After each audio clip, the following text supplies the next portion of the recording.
and welcome. You're listening to the X22 Report. My name is Dave, and this is episode 641, and today's date is April 14th, 2015, and the title of this episode is U.S. Fascist Government Wants Complete Control Over the People. Let's get right into economic collapse news. Now, as the title says, it says U.S. Fascist Government, and I just wanted to define fascism so we're all on the same page here. Fascism is a governmental system led by a dictator having complete power, forcibly suppressing opposition and criticism, controlling all industry, commerce, etc., and emphasizing an aggressive nationalism. And this is exactly what we see going on here in the United States and many other countries. I talked about fascism in more detail in my other reports, but we can see right now that the government is continually trying to control every aspect of our lives. And I'll get into this a little bit more as we go through this report. Now, out in Greece, we see all the talking heads. Everyone is out there telling us that Greece is going to default. They're not going to be able to make their payment. And then we saw Greece went ahead and they made their payment. And we understand that Greece, they're scheduled to make several payments to the IMF in the next few months. And we're looking at on May 1st, 203 million euros, 770 million euros on May 12th. And we can see right now that they owe quite a bit of money. And we also understand Greece has been talking to Russia. They're signing deals. They're looking to spur economic growth. And we have to understand what the central bankers has done to Greece at this point. Basically, it has destroyed the country by putting them further and further into debt.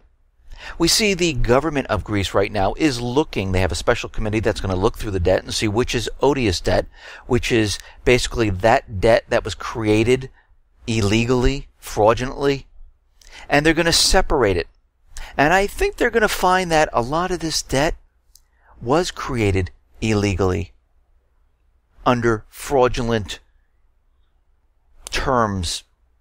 And we can see, as of right now, they're trying to figure out a way to basically get out of the Eurozone, spur economic growth, and get rid of a lot of this debt. And they're trying all different methods to do this. But when we look at Greece and we see what has happened to the country because of the central banking system, and you have to remember, the IMF, the Eurozone, the central banking system continually tells us when they give a country more and more debt, that these countries are going to be better off. They're going to have a better economy. They're going to grow. We forecast their GDP not 1, not 2, but 3%. But when we look at these countries, and we see a lot of the Ukrainian officials have looked at what the IMF has done, and they've came to the same conclusion that every country that they've touched, that they put them into debt, the countries are not doing well. The people are suffering. The only place that's doing well is the central banking system. That's it. And we see in Greece, after 40 years of almost straight line growth in incomes, Greeks have seen those gains destroyed in a short period of time, the last 7 years or so. Greece's rich have done a little better than the rest, with their real disposable incomes only falling to 1985 levels. But the poor, they have fallen even further, all the way back to where they were in 1980. That's why it's no exaggeration to say that Greece really does have a humanitarian crisis on its hand. But don't worry, because the IMF is out there once again coming up with their magical forecast, and right now they're forecasting that Greece, their GDP growth in 2016, is going to be roughly around 3.7%. Yeah, maybe it will be if basically they write off all this debt, they go with Russia, they spur economic growth, but if they stay with the central banking system, this in no way is going to come true. They're using this as propaganda to convince everyone, yeah, okay, we've had a couple bad years, but don't worry, Greece, Estonia, Latvia, Ireland, Spain, Germany, France, all their GDPs, they're going to be doing really, really, really, really well. I mean, we're forecasting incredible GDPs for all these countries. Just like it's magically going to happen. All these people that have no jobs, all of a sudden austerity is just going to end. All of a sudden they're going to manufacture. They're going to sell their products to who? And who's going to buy them? Think about what they're trying to tell you.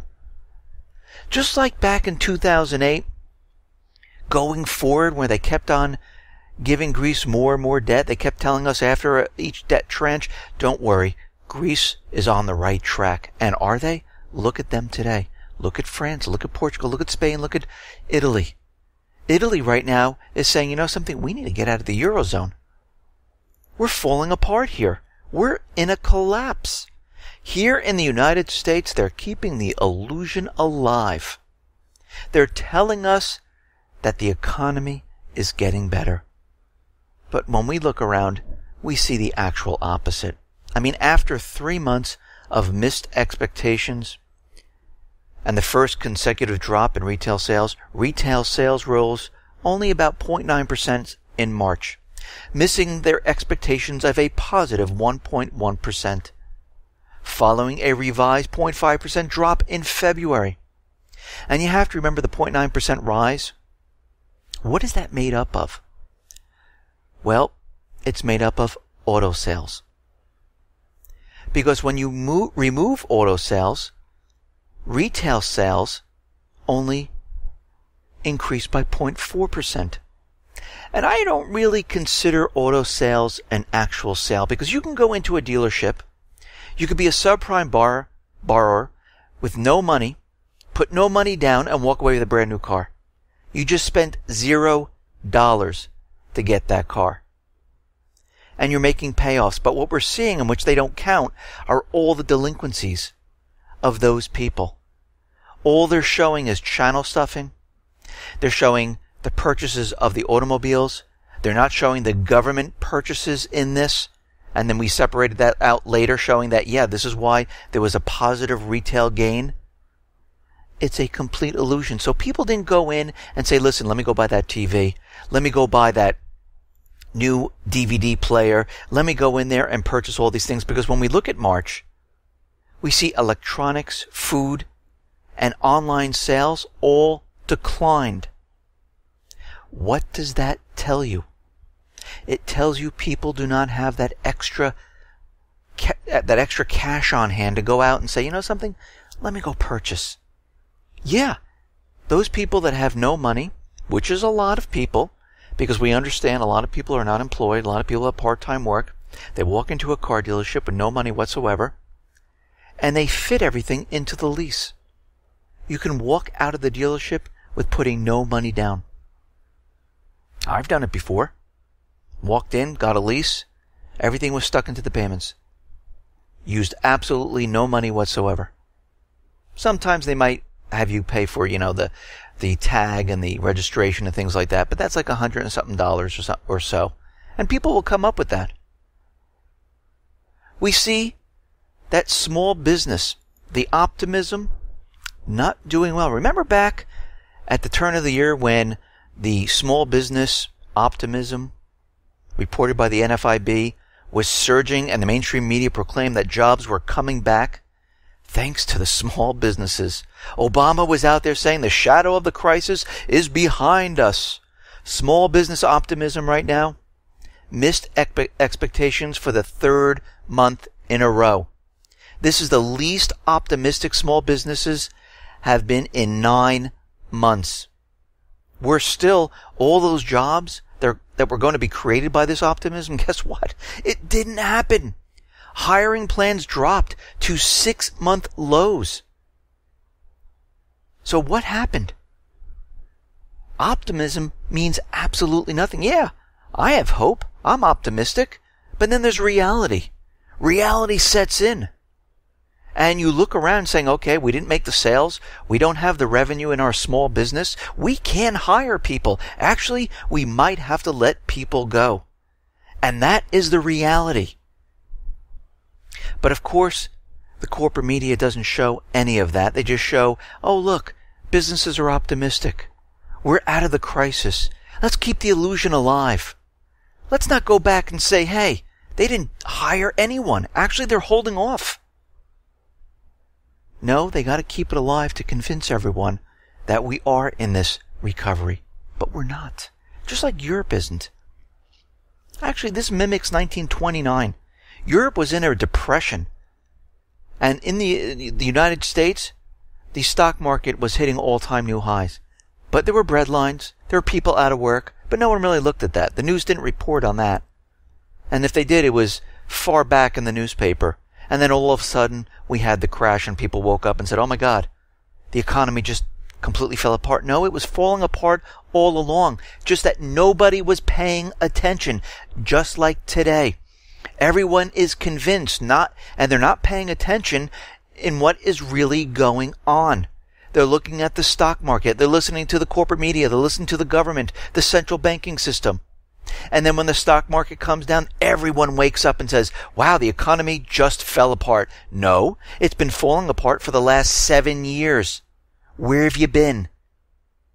It just didn't happen in one day. What happened was the bubbles burst, the illusion burst, and you just woke up.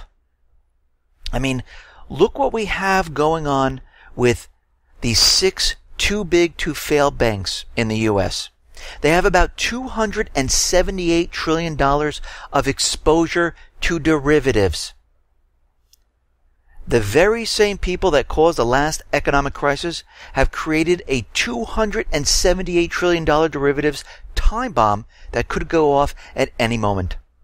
The 6 big banks are JP Morgan Chase, Citibank, Goldman Sachs, Bank of America, Morgan Stanley, and Wells Fargo. Sound familiar? When you add up all their exposure to derivatives, it is a lot of money. But when you add up all the assets of the 6 banks combined, well, guess what? They only have about $9.8 trillion. So the bank's exposure to derivatives is about 28 times greater than their total assets. Anyone see a problem here? So what are derivatives? Well, a derivative is not an investment in anything. When you buy a stock, you are purchasing an ownership interest in a company. When you buy a bond, you are purchasing the debt of a company. But a derivative is quite different. In essence, most derivatives are simply bets about what will or will not happen in the future. The big banks have transformed Wall Street into a gigantic casino. And they're just betting all of this. And basically, they can't repay any of this. Most derivatives do not show up as assets on banks' balance sheets, an omission that bolsters the ratio of capital to assets. Large derivative holdings are shown as assets on the balance sheet, an addition that reduces the ratio of capital to assets to the low levels. And this is why we're going to have a problem. Because people do not realize that these banks are already insolvent. They don't have cash on hand to pay for all this. And if you want to read more about this, you can go to the economiccollapseblog.com and you can read the entire article about this. And we can see right now that this entire system is being held together by tape and glue. One small little hiccup, the entire thing falls apart. Just like in 2008 when the subprime securities things were falling apart, that was the hiccup. And then it spread. It spread all over the place. And everything started to fall apart. The same thing is going to happen right now. The central bankers right now are basically meeting together on Friday, privately, by invitation only, to discuss a couple of things. They're going to discuss things like gold, the renminbi, the multi-currency system, the AIIB, and they're doing this because they're very aware of what is coming. They realize this system's coming. The system is crashing. It's going to be falling apart. And they're discussing all this because they need to figure out what they need to do.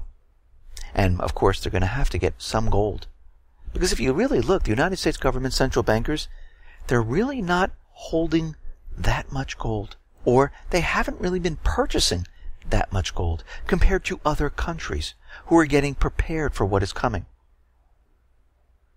We see the IMF out there. They're saying, well, we're going to cut the outlook for the U.S. because of the bad weather.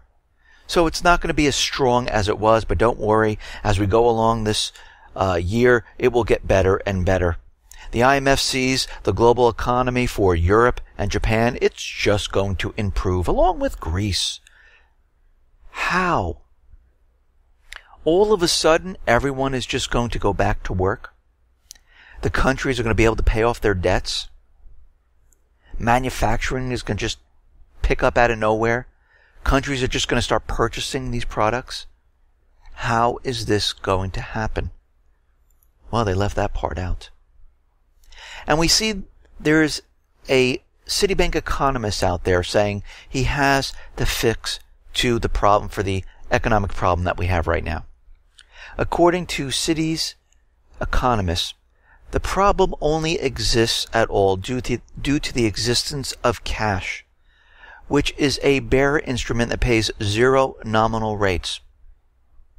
Why have your money on deposit at a negative rate that reduces your wealth when you can have it in cash and suffer no reduction? Cash, therefore, gives people an easy and effective way of avoiding negative nominal rates. Citi's economists suggest 3 ways to address this problem. Abolish currency, tax currency, remove the fixed exchange rate between currency and the central bank reserve deposit. Yes, the main solution is to get rid of cash altogether. Now, why would they want to do this? Why would they want to get rid of cash? Well, people can take their cash out of the banks and place it in their homes or in another area to be safe, and the central bankers don't have access to it. They can't lock it down in the bank. We also understand that they want to get rid of cash because they like to track every single person. And we see right now that Louisiana passed House Bill 195 into law. The state of Louisiana has banned the use of cash in all transactions involving second-hand goods. State Representative Ricky Hardy, a co-author of the bill, claims that the bill targets criminals who traffic in stolen goods. According to Hardy, it's a mechanism to be used so the police department has something to go on and have a lead. The bill prohibits cash transactions by a second-hand dealer, defined to include garage sales, flea markets, resellers of specialty items, and even non-profit resellers like Goodwill. This is absolutely ridiculous. But we can see the real intent is to basically track every single person. You have to remember, last month it was reported that the U.S. Justice Department ordered bank employees to snitch on those customers who withdraw $5,000 or more out of the bank. So we can see right now they can't track cash sales. They want everything accounted for so they can track every single thing. And this is how they're trying to control the people. Well, at least one way of doing it. We see Russia right now. They officially joined the $50 billion China-led infrastructure bank. This allows now other countries to invest in Russia. There are basically 52 countries involved in the AIIB. The founding members have the right to establish the rules guiding the bank activities. China reportedly had rejected North Korea and Taiwan. They did not join the AIIB, neither did the U.S. and Japan, while the allies have joined. And of course, the U.S. government central bankers are very concerned about this new bank, concerned about the BRICS system, and they'll do whatever they possibly can to stop it. Now, I talk about Obamacare quite a bit, and when I started first talking about Obamacare, we knew that Obama got help from the insurance companies. Basically, they wrote the entire law to benefit themselves. And we see right now that this is absolute proof that, yes, the insurance companies did all of this to benefit the company, the corporation, not the people of America. Because most of the people in America, they're getting these plans, they're paying a very high premium, and they have a huge deductible. Listen, if I wanted a health plan like this, I don't have to be forced into it. If I wanted to pay a high premium and have a $5,000 or $2,000 or $10,000 deductible, I would have just done it on my own. I didn't need Obama to put a penalty on healthcare to force me into it. If I truly wanted it, we all would have done it. And since the Obama administration began pushing the healthcare reform bill in early 2009, the stock prices of the big five health insurers have done remarkably well, even versus the S&P 500. These companies make money only by receiving premium payments, investing these payments, and by minimizing the physician reimbursements that they make to the providers that actually provide the health care. The insurance companies and their captured regulatory body, CMS, set the prices paid to doctors, not the providers. The doctors have essentially zero negotiating power. In fact, the fee schedule attached to the physician's contract are usually blank. So what are the insurance companies doing right now? They have everyone being caught in this Obamacare where they're paying a high premium. They have a deductible, and what the deductible means is those people who have insurance have to pay out of pocket first to go to the doctor, and the insurance company has to pay nothing until you meet that, and a lot of times people do not meet that at all. Now, if there's a case and there's a scenario where you have to go to the hospital and your deductible is $2,000 or $5,000, you will pay that first. Then the insurance will kick in. And we can see the insurance companies right now are cashing in on this. There's also a bailout plan in Obamacare that if the insurance companies didn't make a certain amount of dollars, the government would bail them out. So again, what we're seeing here is fascism. Controlling the people with health insurance. Controlling the people, telling people how they can use their money. They don't want cash. And there's many more ways they're doing this. Now, I don't talk about vaccines pretty much at all on my reports, but I thought this was very important to discuss because this goes into how the U.S. government is trying to control the people and basically take away our choices, our decision making for what's best for our family. And they're trying to replace it with, no, you must do this. You have no choice. We see that big business and special interests, the Obama administration's Department of Health and Human Services, is plotting a new program to track Americans' vaccination records, wage a massive propaganda campaign to encourage more inoculations, and force more controversial vaccines on adults against their will. However, critics of the unconstitutional scheme, formerly dubbed the National Adult Immunization Plan, say the ultimate goal is to forcibly vaccinate all Americans and move toward a radical new healthcare paradigm in which medical treatment is delivered at gunpoint. The scheme would also offer doctors and other vaccine providers incentives, and we've seen this going on today where they push certain drugs like Gardasil, they get a commission for that, the flu vaccine, and many others. And we know that these vaccines are filled with a lot of chemicals we don't want in our body. We see that when they do this, patients' privacy and the private medical information will be fed into state and federal databases to track those who refuse to comply. You see what's going on here? It's almost like the no-fly list for vaccines, where they're tracking those people who might be a threat to their authority, who don't go along with the status quo. Well, that's what's great about being a free people. We don't have to go along with the status quo. We can make decisions on our own. And we can look at our family, we can look at our friends, we can look at wherever we want and say, you know something, I'm going to do what's best for my family. I don't care what my friends are doing. I don't care what the government's doing. I'm making my own decision. Critics and medical professionals are already up in arms. Dr. Lee Hybe, an orthopedic surgeon and past president of the Association of American Physicians and Surgeons, said the NAIP scheme was an especially troubling attack on the liberties of Americans, calling it a proposal by the orchestrators of Obamacare to forcibly vaccinate all adult Americans. And we can see what they're trying to do is basically control the people in every aspect of their lives. They want to tell you what's right, what's wrong, what you need to do, fall in line, be a good little sheep. And while they're doing this, they'll be taking away your weapons, trying to limit the weapons the people have. We see in California, it will now be illegal to hunt with lead ammunition in California. Now, why would they ban this? Because, first of all, non-lead bullets are much more expensive.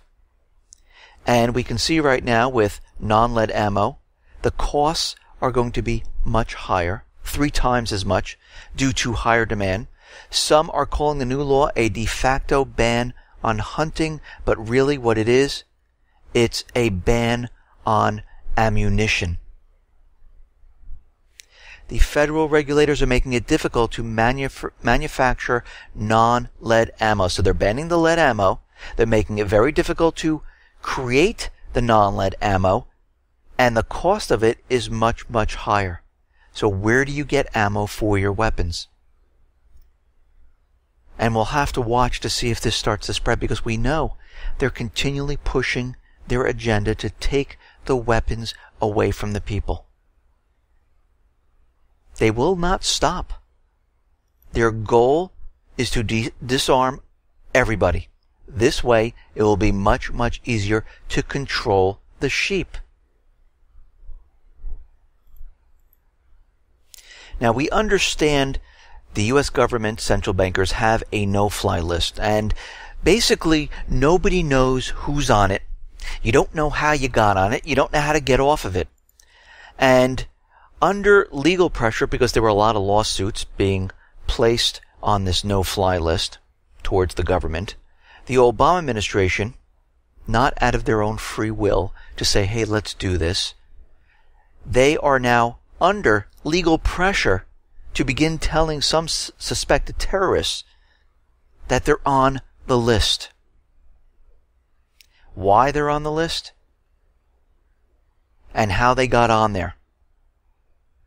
Under the new policy, which was prompted by an ongoing federal lawsuit, an American traveler who has been denied boarding a commercial airliner can petition the U.S. Transportation Security Administration once to find out whether he or she is on the no-fly list, and a second time for an unclassified explanation for why he or she is on the list. In some cases, the government will not be able to provide any type of explanation to you. So, what are they really giving you? Nothing. Why do they even have a secret no-fly list? And really, this is not the only list. There are many other lists that they're not even talking about. This is the only one that people started to realize it did exist. And they were denying it in the beginning. But it got out there. They couldn't deny it anymore. Many different lawsuits. And they're keeping many people on the list because they are a threat. They need to be tracked. And there are other lists where those people who are a threat to their authority, they're watching them. They're watching those people. And I'm sure maybe I'm on it. I don't know. They won't tell me. We understand they're trying to shut down the internet. They're trying to track every single person. They want your information from corporations. We see CISA is back with a vengeance. The Open Technology Institute notes 6 problems with the current CISA bill now under consideration. And we discussed this before. But here are some other reasons why they're saying there's a huge problem with these laws. CISA would authorize excessive information sharing, including unnecessary sharing of personal information, which we knew. CISA would require DHS to automatically and discriminately disseminate to the NSA all indicators it receives. So basically, they're just going to funnel all the information to NSA for them to keep. and to correlate. Law enforcement agencies are authorized to use CISA-derived information to investigate a wide array of garden variety crimes. So they're going to be looking at your personal information. Where have you been? What purchases have you made? CISA authorizes companies to monitor all their users' activities and communications. So the companies now will be tracking your information, every place you go, and then taking that information and sending it to the government. CISA's liability protections leave customers no recourse if they are wrongly harmed by information sharing and monitoring. And what about the companies? They're immune to any type of liability whatsoever. CISA authorizes companies that deploy potentially dangerous defensive measures that could harm the computers of innocent people and contains worrisome language regarding military cyber operations. We can see right now they're going to use this to control the internet one way or another. Basically, they will give the companies the right to block, to keep you from going places. And this goes to the ISPs also. It's all the companies. And this is where we're having the problem. They need to lock down the internet. They need to stop the flow of information. They have the corporate media under control. They control it completely. They have the creation of money controlled. They don't have the internet under control. There's information coming out that contradicts everything the government says. They do not like it because the government information is propaganda. The alternative, the new media, most of it, is trying to get through the propaganda and get to the truth. And they can't stand it. We see out in France and many other nations, not just France, but in France, several hundred people have gathered in front of the National Assembly in Paris in protest over a new bill that would grant French intelligence agencies more power to track suspected jihadists to be, meaning that they haven't really done anything. So basically, it's almost everybody. Potentially jeopardizing online privacy completely because everyone is fair game. Protesters were holding up signs, hashtag unfollow me, protect our freedoms, and I am tapped, gathered in the center of the French capital to voice their concern over a bill that was debated in Parliament on Monday. Rights groups united under the banner of the Observatory of Digital Freedoms denounced the proposed bill as wrongly being presented as anti-terrorism.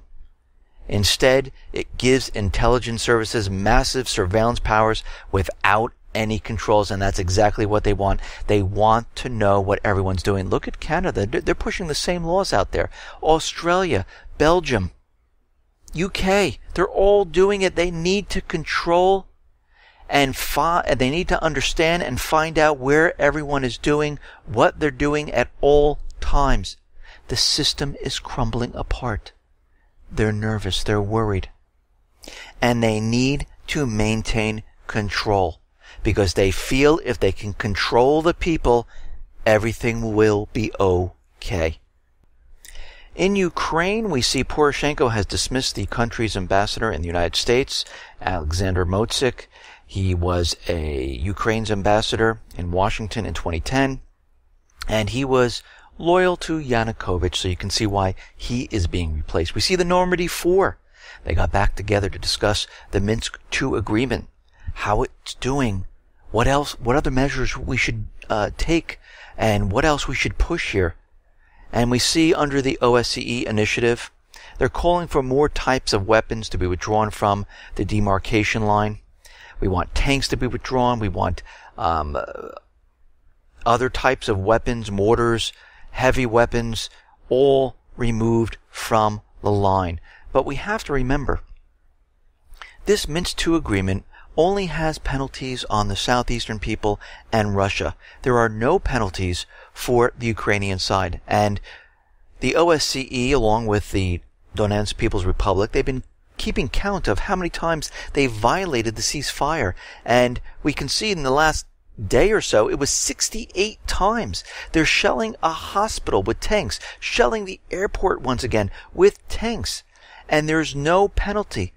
It is very hard to push a ceasefire peace agreement if only one side gets a penalty if they don't abide by it. But again, we understand why this is happening. We realize it because the Ukraine government is controlled by the United States government, and they want war in this area, and they will not do anything to stop it. They want it to go forward. We see right now the UN is concerned about the introduction of electronic pass system in Donbass. And the United Nations is looking at this, and they're saying that this is not really good for the people. According to a report issued on Monday by the Office for the Coordination and Humanitarian Affairs, the personal data of 6,000 people who applied for an electronic pass was leaked online. Basically what they're doing is they're stopping people from moving freely between Ukraine and the southeastern region. They want to capture all their information and track these people. Sound familiar? Control of the people. And the UN is saying this is going to restrict the freedom of movement and make it harder for people to leave the war-torn regions of eastern Ukraine. We understand that Scotland is having a NATO exercise, and the Euro critics who are out there were shocked to see Russian inspectors in the UK to oversee a mass NATO training exercise taking place in Scotland. Now, they have every right to be there. Under the 2011 version of the Vienna document, the Russian National Nuclear Threat Reduction Center is permitted to visit the country to observe military activities as part of a reciprocal agreement. So they are allowed to be there, and they're allowed to watch and see what is going on. Russia has detected spy satellites disguised as space junk. Russia has been looking at the skies, and they have seen that the space junk is really not just space junk. They're saying they have uncovered a newly created group of satellites made for radio technical reconnaissance of equipment on Russian territory. They don't know which country put it up there. I can take one guess. I wouldn't be surprised if it was the US, UK, Australia, Canada, combination. But I'm sure it's one of these countries. We see China sign the contract to purchase the Russian S-400 missile system.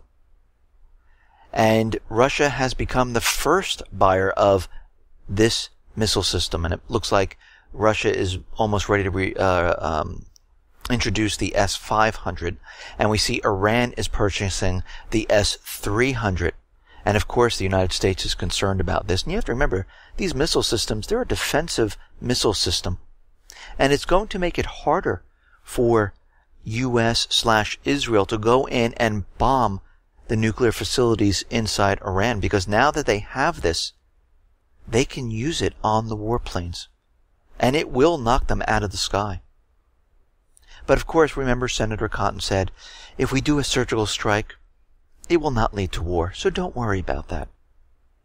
Russia, right now, according to Russian President Putin's press secretary, confirmed the oil for goods deal between Moscow and Tehran is absolutely a reality and has begun. Russia has started supplying grain, equipment, and construction materials to Iran in exchange for crude oil under the barter deal. They're getting around the sanctions. Iran has been doing this for quite a while. Much of Iran's oil reserves, the world's fourth largest, remain untapped. Why? Because of the Western sanctions put the brakes on discovery and exploration in the oil and gas industry in Iran. And you see why they need to get into Iran and Syria. Because they love to put all of this on the US dollar to prop the system up. And remember, the goal is always the same. To get into the country, put the natural resources on the dollar, implement a central bank in the country. If they can't do it peacefully, they will use other methods as long as they hit the goal. And right now, they're a little behind schedule. They thought this was going to be done by 2008. Iran is now urging for a new Yemeni government. Iran foreign minister today urged the formation of a new Yemeni government and offered his nation's help in the negotiations. President Hadi was placed into power in a very dubious one-candidate election. Well, that's how the puppet regimes are put into place. Normally you have one or two candidates, and then the elections are fixed, and that person becomes president. And of course, the U.S. and their coalition forces are not going to let this happen. We see the UN diplomats say the Security Council will vote on a draft UN resolution today that would impose an arms embargo on leaders of the Yemen Houthi rebels. And the Houthis are out there saying it doesn't matter what the UN does, they can put an embargo because we're not getting our weapons from abroad. We've taken all of them from the U.S., $500 million worth. We don't need them from outside. And they're saying it's not that big of a deal. And Russia's calling on the UN to say, you know something? It should be an embargo for all parties, not just one. Comrade Khalid Bakarat of the Popular Front for the Liberation of Palestine said, what is happening today in Yemen is a complete failure of the Saudi and U.S. plans to restore a puppet regime that serves their interests. And he's absolutely right. That's exactly what's going on right now. They're in that country to restore the puppet government. Libya, they're going to do the same thing. Lebanon, the same. They're going to bring in the forces to make sure the puppet regimes stay in these countries. The U.S. strategy is to use Arab regimes, particularly their key allies, to destabilize Arab people and their lives, and to make it seem as if this is a conflict between Sunni and Shia, when in reality the vast majority of the Yemenis stand against this aggression. The major forces of the resistance in Yemen are made up of revolutionary committees and include Ansar Allah as well as secular and nationalist forces. The coalition that the Saudi Arabia assembled has begun to collapse. On the one hand, it received a major blow from Pakistan, where the parliament voted, yeah, we're not going to take part in this. We see Turkey said, you know something, we're out too. The war crimes that are happening on a daily and hourly basis in Yemen at the hands of the Saudi regime and its U.S. backers are continuing. They're destroying the country, its civilian infrastructure, and the targeting of refugee camps. This is punishment for kicking out the puppet regime. Because once the U.S. puts a puppet regime in there, they're supposed to stay. The people have no right. They have no way. They have no freedom to speak out. You do what we say. We see the U.S. right now is expanding their role in Saudi Arabia.